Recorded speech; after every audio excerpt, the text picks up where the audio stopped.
All right, so hopefully you guys figured out a way to do a screenshot on this one. Again, reflect on what you've learned. One, you could probably write down that Edmentum doesn't think about how to graph stuff. All right, so which one of these is a standard equation for this ellipses? So you can see that we do all of these should be ellipses, but we're going to have to do quite a bit of work here to kind of understand what to do. So first things first, let's separate everything. So we have 9x squared plus, oh, not plus, minus. I feel like this is the one we already did. We just did. Minus 54x, 4y. This is the one we just did. Huh. Let me check right now. This is the one we just did. I'm not going to show you guys again. You guys can watch the first video. Is that a negative 64? Oh, you know what? I think there is a difference. Yeah, because it's a 16 and not a 64. Oh, darn it. All right, so this is going to be a little bit of work, but luckily we've already done something similar. So give me a second here. I don't need the space yet. Plus 4y squared plus 16y equals 47. We're going to factor out the 9. We get x squared minus 6x. This one we do leave a space. Plus 4y squared plus 4y. Again, we're going to leave a space equals 47. Now we're going to add in half of negative 6 squared is positive 9. And we're going to do half of 4 squared is positive 4. So half of 4 is 2, squared is 4. So we're going to end up getting, we're going to add this 9 times 9. And we're also going to add 4 and times 4. That's quite a coincidence there, but I mean, it works. So this ends up giving us, we're going to do the perfect square. So this is 9, 9 x minus 3. Again, an easy cheat to kind of do this instead of having to do this is whatever half of this is, that's going to be your x minus. So we're going to make that perfect square plus 4. And again, the only reason why we're allowed to do it this way is because we created this out of thin air, but in order to balance it out, we added it over here. This 9 comes from this coefficient that we factored out earlier. All right, so here we're going to get y plus 2 squared equals, what is that, 80? This is 81, and this is 16, so 47 plus 81 plus 16. We get 144, which is good for us, so we get this 144. Then we're going to divide by 9 times 4. Divide this by 9 times 4. This 9 and this 9 cancel. This 4 and this 4 cancel. And this is 9 times 4. 9 times 4 is,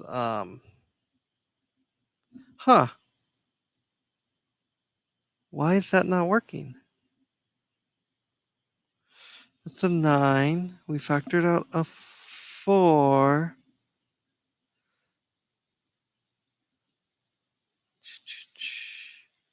This is really weird because I feel like this is a negative, positive.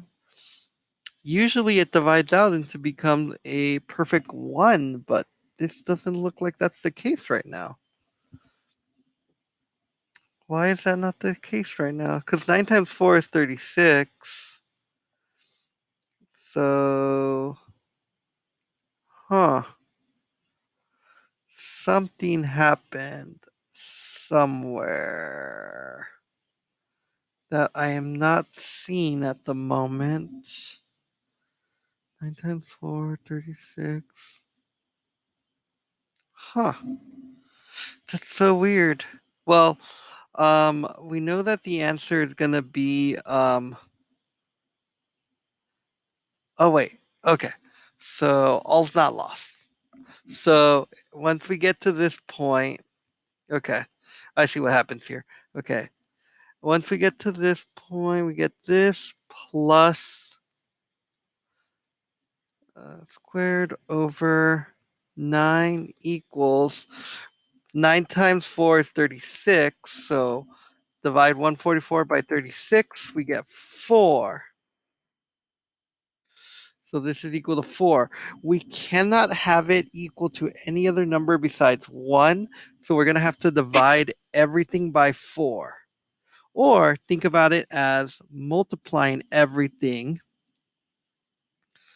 Let me move this out of the way. Actually, I don't even need this. Think of this as multiplying everything by 1/4. This is the part that confused me because we need this to be equal to 1. So always remember that you have to make it equal to 1. So you have to multiply everything by 1/4. This will end up giving you x minus 3 quantity squared over 16 plus x plus or y. This is a y plus 2 quantity squared over 36 equals 1. Or 4 squared and 6 squared. So our answer is this one. So there's quite a bit of work there. That one took me for a loop because I was like, wait, it's equal to 4. But then I forgot, like, oh, you have to make it equal to 1. So make it equal to 1 by dividing it out to make it equal to 1. Otherwise, you're going to be stuck with something kind of looks correct, but not so much. All right. So let's say you're given the foci, and the vertices. You can use the midpoint formula to figure that out. You don't even need the midpoint formula so much because you're like, okay, well, the foci are lined up vertically. So I'm just finding 1 plus -5 and cut that in half. So you would end up getting, if you do the average of 1 and -5, you end up getting -4. Divide that by 2 to make this the average. You end up getting -2 as your center. So you line them up and you're at -2. So this is your center. You can also do the same thing with your vertices. If you have your vertices, take the average and you'll end up getting your center also. So either way is a good way to find your center. Um, so the tough part, I think, would be to find your major and minor axes. So you'll have your A, but you still need your B squared. So let's see how they find that. So they found the foci, they found the vertices. You need your distance formula. So you have this. And then at that point, you can use the distance formula to solve the rest. So remember, you need this to equal 2a. So let's see how they have this here. So they have it as your c squared. So remember that your c is going to be your a is this. Your C is your foci to here. Oh, I'm sorry. Your C is your foci to here, and that'll help you solve for your B. So if you have A squared, so 5 squared minus your B squared, which we don't know at the moment, is equal to our C squared, which this one we do know, it's going to be this distance right here, which is 3 squared. And you can work them interchangeably. So you can do it as 5 squared minus 3 squared equals b squared. That's a good way to do it. So you kind of have to remember this formula. Remember that A is your major axes. So your major axes minus your foci is always equal to the other axes. So your center, so your center to a vertice squared is always going to be equal to your major axes minus your minor axes is a good way of thinking about it. And you can always manipulate this to fit whatever you add them together. Sorry. Your major axis is equal to your minor axis, the sum of the square of your minor axis. This formula right here. So that's a good way of kind of remembering it. And then you can always manipulate this to be whatever you want. So I manipulated to be a squared minus c squared equals b squared. Okay. So if we're doing that, then we'll find that our minor axis is 4. So this ends up being 25 minus 9 equals b squared. So that ends up being blah, blah, blah. That ends up being 16 b squared. So that'll give you b is equal to 4. So that being said, we found out that this is going to be plus or minus 4. All right. So that's how you figure these out if you're given a foci. So let's say you're given this and a point on the parabola. So are you given focuses or the vertices? So you have your vertices. Well, you can figure out your center pretty easy. So your center is always going to be right smack in the middle of those two. And from there, you can plug in your x and your y. So this is going to be your x and your y into the formula for an ellipses. The only thing you're missing is your minor axes. You don't know how far your b goes because you don't know. In this case, you are aligned with it nicely, but let's assume that you're not aligned with it nicely. Let's assume you were like over here. In order to find the b, what you're going to do is plug in your x, your h, your y, your k, and your major axes. Now remember, your major axes is going to be the distance from your center to the vertice. That's your A. This is your vertex.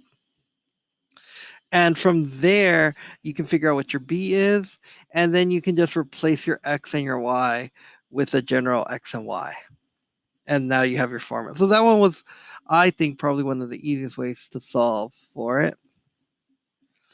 All right, let's get into the ellipses part 2. So we're going to be dealing with this set of parameters here.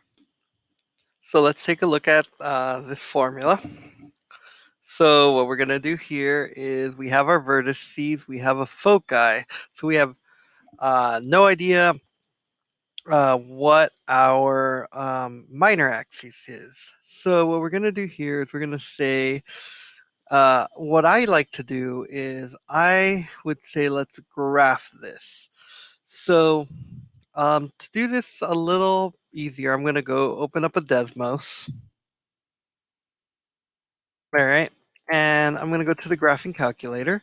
And I'm not sure if you guys knew this, but you can actually graph points on Desmos. So I'm going to do -3, 3. So I'm going to do -3, 3.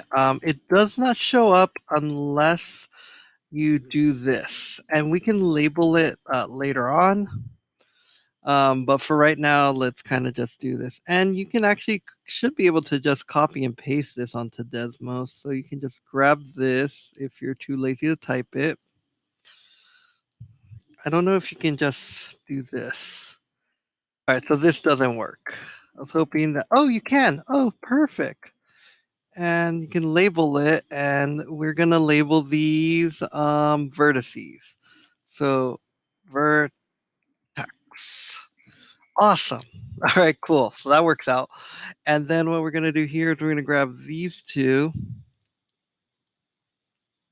right here, copy them. You're going to have to do some manipulation here. So I'm going to get rid of this and put a little comma here. Get rid of this period. Perfect. And here we're going to label these foci. Or I guess you could label it focus. I'm going to label it foci. All right.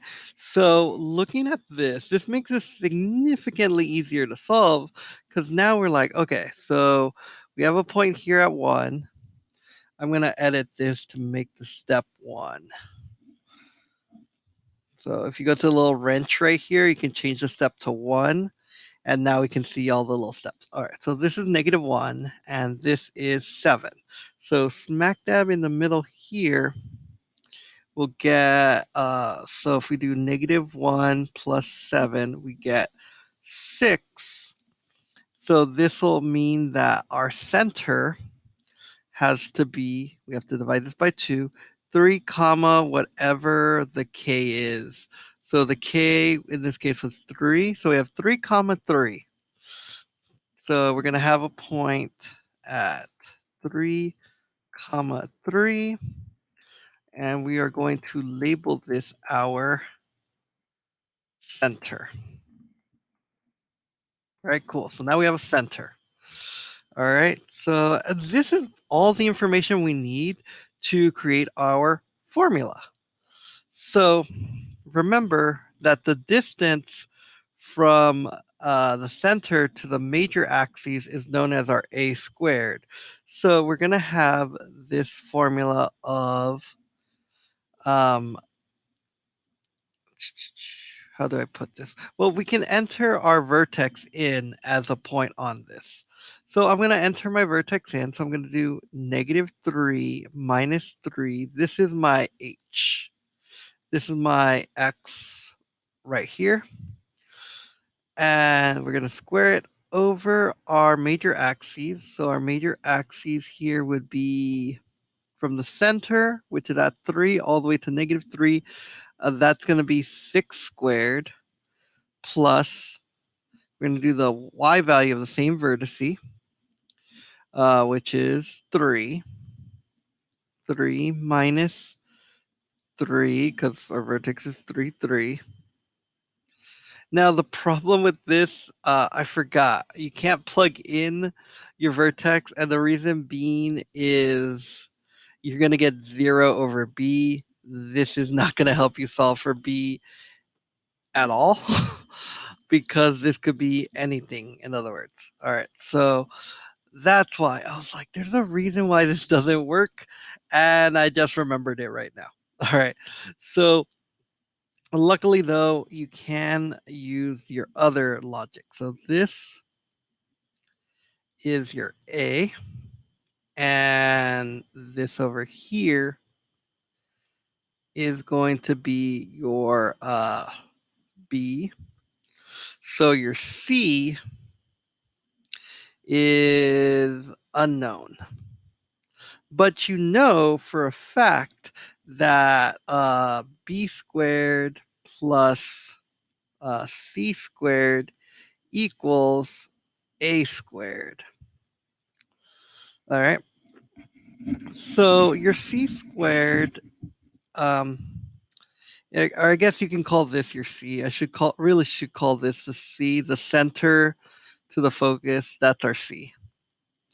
So when we're solving this, we have no idea what our B is. So I just realized I did not like the colors I chose. So we have no idea what our B is, but our the distance from the center to the focus is c, and we see that's going to be 4 squared. And we said that the distance is 6 squared. So we end up getting b squared equals 6 squared minus 4 squared. So we get b squared equals, is that 20? That can't be 20. 36 minus 16. Yeah, we get 20. So that means that our b squared equals 20. So if we wrote a formula for this, our formula would end up being, um, keep in mind we have to square it. So is that really going to be 4? There's no way. That's 6 squared. Yeah, 36 from here to here. That's 4 squared. Yeah, all right. Well, luckily they're written in a nice formula. So we're going to write this as fraction plus fraction equals 1. So we're going to write this down as x minus 3 quantity squared. And this is going to be y minus 3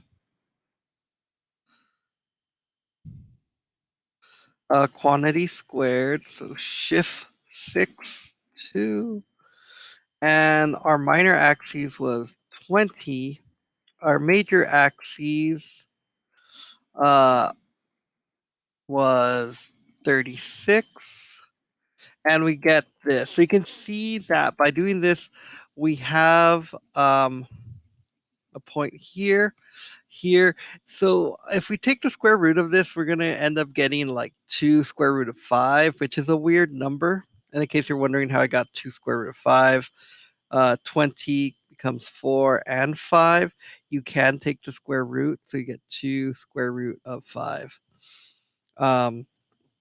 So yeah, this is a really fat parabola. So what you can do here is take a screenshot or use a snippet tool. Sorry, this was me doing trig with someone else. Take a snippet, save your image, and export that to here. Remember to use your equation editor when writing your formula down. So you can do this. The fraction plus the fraction uh, equals 1, and then type in everything I did here. You can use your superscripts here. You can do parentheses, go on the outside, 2, and so on and so forth. And then don't forget to, I recommend actually just deleting this picture and importing your own picture. I have no idea what they were thinking when they did that. All right, so and then I'll submit so you guys can see that I have the same formula they do. They have it this way. They're guessing it. I don't see a reason why to guess this. You write it down as a square anyway, so just leave it as 20. Don't get all fancy with it. Just leave this as 36, leave this as 20, and you'll see that you have the same thing I do. So if you guys don't believe me, 5 square rooted times 2 is the same thing they got.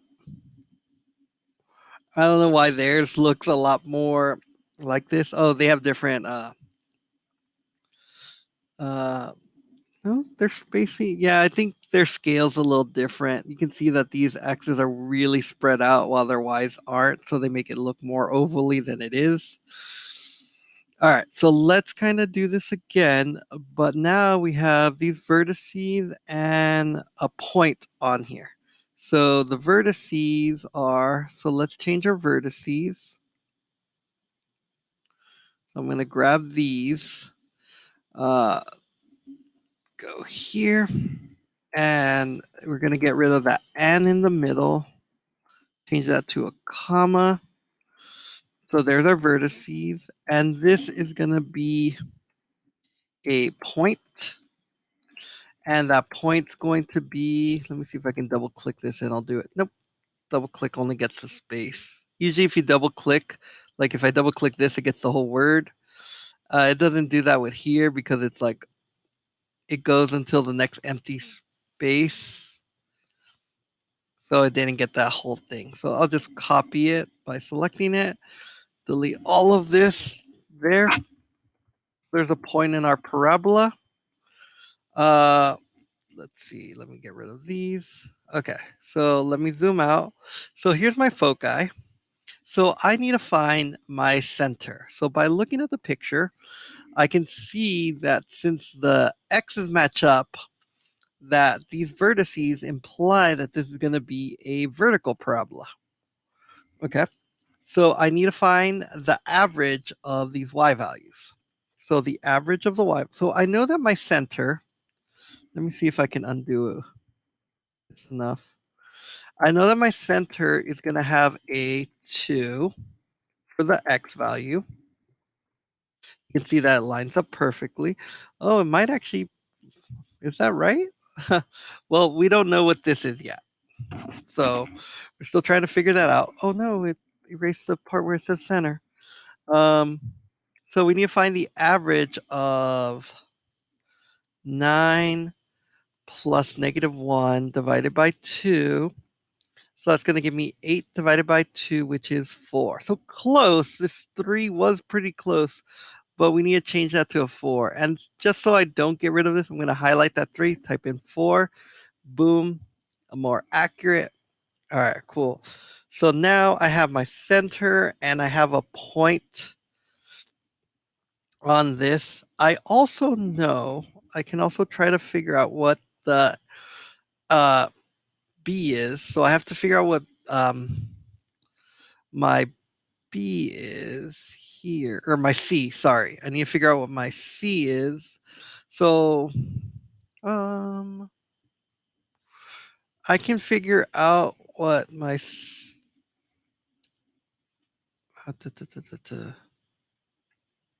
what am I doing here? I don't have any foci. So I have a point, I have a center, I don't have I have my A squared. I just don't have my B squared. So the only thing we're missing is our B squared. So in this case, we don't need a C.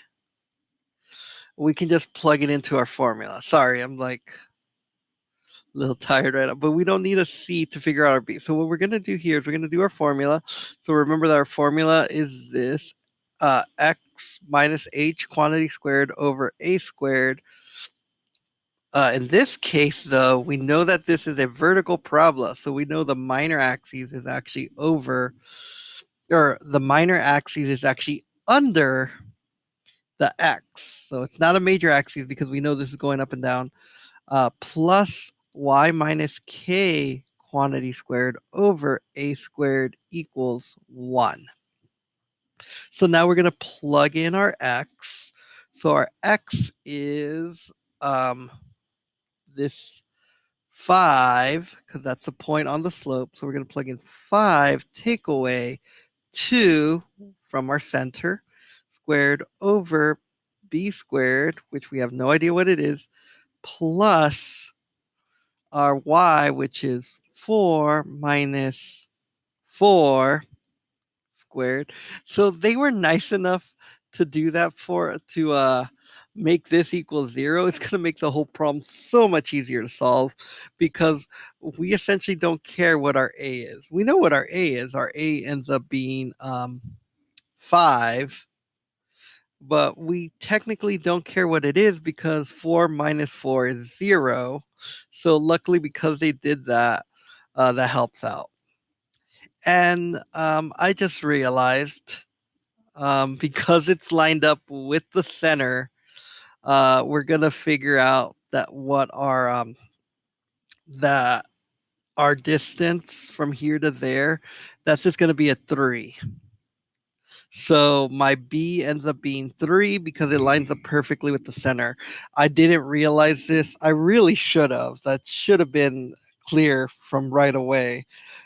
So our formula, if we would have done this all the way through, though, let me do it just to show you. So 3 squared over b squared equals 1 because this ends up canceling out. So it has to be 3 squared at the bottom. So our b squared equals 3 squared. So that being said, now what we're going to do is let's plug in our formula. So let's do a fraction plus our fraction. That's going to equal 1 because ellipses always equal 1.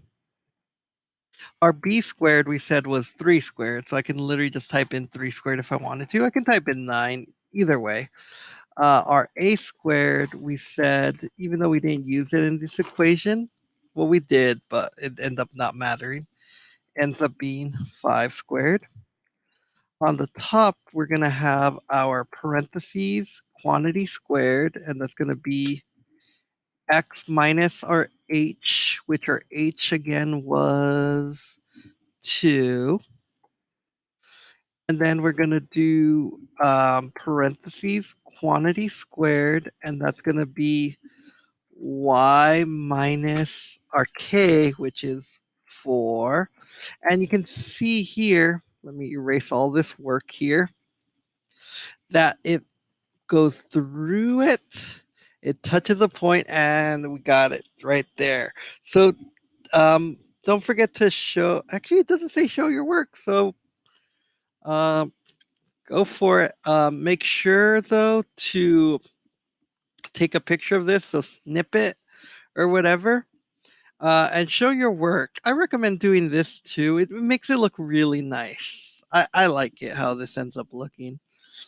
All right. And self evaluate. So, talk about if you're having trouble finding your major axes, your minor axes, you don't know when to use the formula here.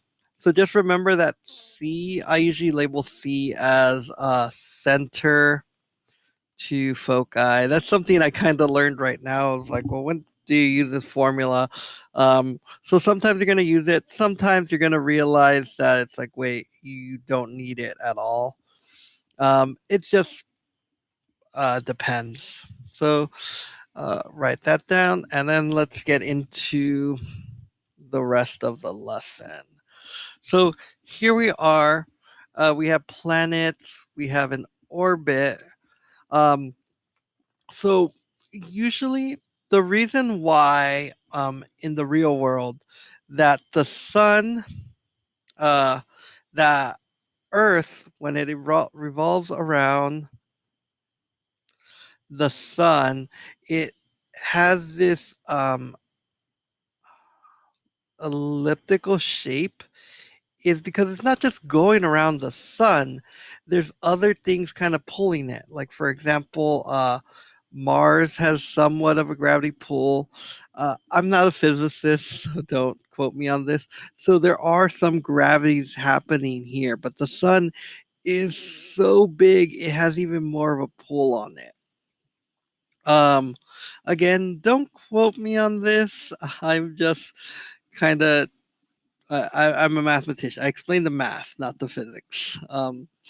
But we have this eccentricity, this c over a, our distance from our uh, our focus to our center divided by a. That's causing this eccentricity. Usually, when I deal with parabolas, I don't really deal with eccentricity, um, but it's essentially your the the center from uh, blah. I'm so sorry. It's basically a way of just saying how much of it is different. How much is this not a circle? Obviously, if the center is 0, then we're dealing with the smaller this is, the smaller eccentricity is, the closer it is to being a circle. I guess is the best way of saying it. Because obviously, if this was 0, meaning that the center to the focus. The focus of a circle is the center. So if this is really, really tiny, then this is pretty much a circle, in other words. All right, so ellipses are used in real life all the time. You can read their applications in architecture and stuff just for strengths and for just, I don't know where an ellipses would be here because this would be a semicircle, wouldn't it?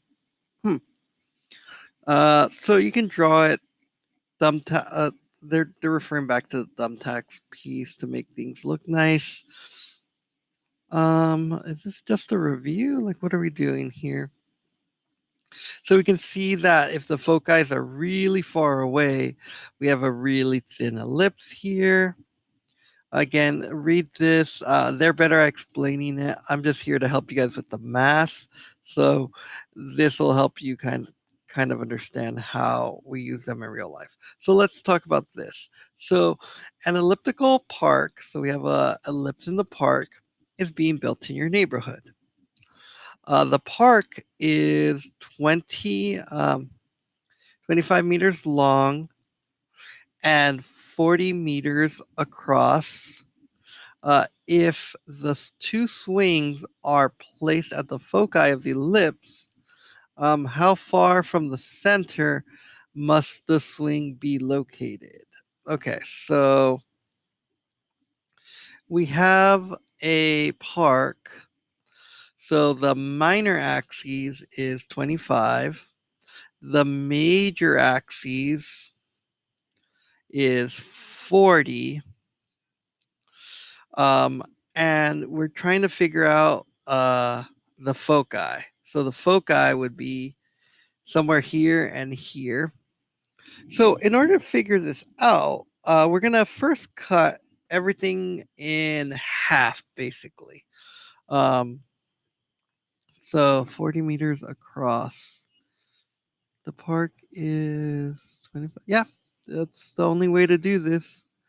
The only reason why I don't like this is because the 25 meters long, that's going to mean we have 12.5. So in order to do this, we have a squared equals our b squared, which is 12.5 squared plus our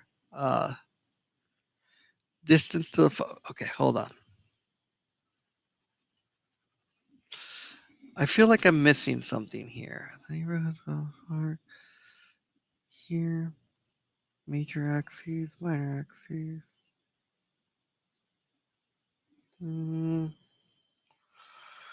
So hold on. Where was our formula? A squared plus b squared equals c squared. Okay. No, that doesn't work. That's way too big. If we're calling A our major axes, that should be the biggest distance. B is our minor axes, and C is center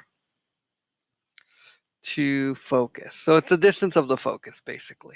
So if we take this into account, we should have a squared equals, oh, that's the problem that they're doing here. They're calling this an A when it shouldn't be an A. Find the value of A in meters, use your keyboard. So if the two swings are located in the focus, how far from the center must the swings be located? They're mislabeling the A. That's what's confusing me. I'm so sorry, guys. Your A is supposed to be your major axes. They're really asking what C is. The question is asking for C. Find. Okay, so here's the problem, but they're breaking it down step by step. So they're like, what's our A? So our A is our major axis. So we're going to cut that in half. So the answer to this is just 20. Oh my gosh. I don't know why they made this so complicated. I thought we had to answer the whole question. All right, so our A is 20. All right, cool. Let's go to the next question. I'm probably going to ask what our B is. All right, our B is our minor axis cut in half. So that's 12.5. All right, so that's our formula. The next one is, what is c to the nearest hundredth? So this again is going to be an approximation. So just keep in mind it's a squared is equal to b squared plus c squared. We're solving for c here. So we're going to do 20 squared is equal to 12.5 squared plus c squared. So we get c squared equals 20 squared plus 12.5 squared. So c equals the square root of 20 squared plus 12.5 squared. I'll slow down just a second just to let you guys catch up. So what I did here, oops, there's supposed to be a minus here. Did it too fast. Sorry, guys. So what I did here was subtract this 12.5 over to this other side. So that's where it is. And then I want to get c by itself. So I know it's going to be a plus or a minus number, but they want it in form of distance. So it's the absolute value of it. So I don't care about the plus or minus, which is good because Desmos is not going to care about the minus version of it. We're only going to get the plus when we use the scientific calculator. So you might be wondering, why didn't I solve for any of that right away? I want a very accurate answer, the most accurate answer possible. So I solve it for one variable, that way I can type it all into my calculator. So I'm going to do the square root of 20 squared minus 12.5 squared. I really hate how it made it seem like we were solving for a. Um, in the question was asking for a, but in reality it was like, oh, I'm going to break this down step by step. So if I do this, I get, they want the nearest hundredths, I believe. Let me move this over. They want the nearest hundredths, so that's 2 decimal places. So remember, it's a ones, then it's a tenths, then it's a hundred. So they want 2 decimal places. So if we look here, that 1 stays a 1 because of that 2 is not 5 or greater. So I'm going to say it is 15.61. Boom. There we go. So just remember, A is always talking about your major axes. I was about to yell at Edmentum. You could see how confused I was because I was like, well, we're solving, the question is solving for C. It's not solving for A, but it was I think if I didn't see that it said step 1, I wouldn't have known what to have done. So just remember, a center just has a radius. Technically, the center is also the foci, um, the focus, because it's always the same distance away. So the best way to kind of remember it is this c squared is always the distance from the center to the focus. And that's what kind of keeps us going here. The center to the focus should always remain the same. And your a squared is going to be the distance from the center to the vertice. And your b squared is your b, in other words, not your b squared, is the center to the minor vertice. There's not a name for this. They really need to come up with a name for this. But yeah, and then just remember that formula. Watch the video. This will sum everything up a lot easier than I have within this, like, I don't know how long this video's been so far, plus the other hour. But hopefully this helps, guys. Again, I apologize for this video coming out so late because of all the other videos and other appointments. But I will, after this, I'll film an algebra, then a geometry, then an algebra 2, and then I'll do the next video. So just kind of pay attention to when the other videos are coming out, I guess. All right, guys, have a good one.